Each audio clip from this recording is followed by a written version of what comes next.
বিশ্বকাপের ভেন্যু বদলের দাবিতে আবারও আইসিসিকে চিঠি দিয়েছে বিসিবি। বিস্তারিত জানাচ্ছি।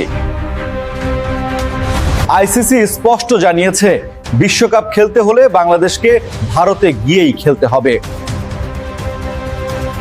24 ঘন্টা সময় চেয়েও সিদ্ধান্ত বদলায়নি বাংলাদেশ ক্রিকেট বোর্ড।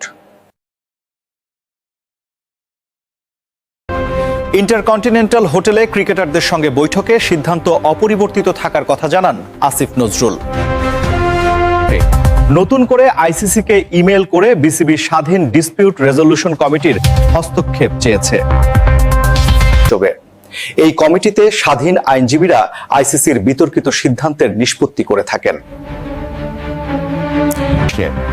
ভেন্যু না বদলালে 7 ফেব্রুয়ারি শুরু বিশ্বকাপে বাংলাদেশের খেলা হবে না। ক্রিকেটাররা সরকারের সিদ্ধান্ত বুঝেছেন এবং কোনো দ্বিমত প্রকাশ করেননি। এখন সবার অপেক্ষা, আইসিসির সিদ্ধান্ত বদলাবে নাকি বিশ্বকাপেই দেখা যাবে না বাংলাদেশকে।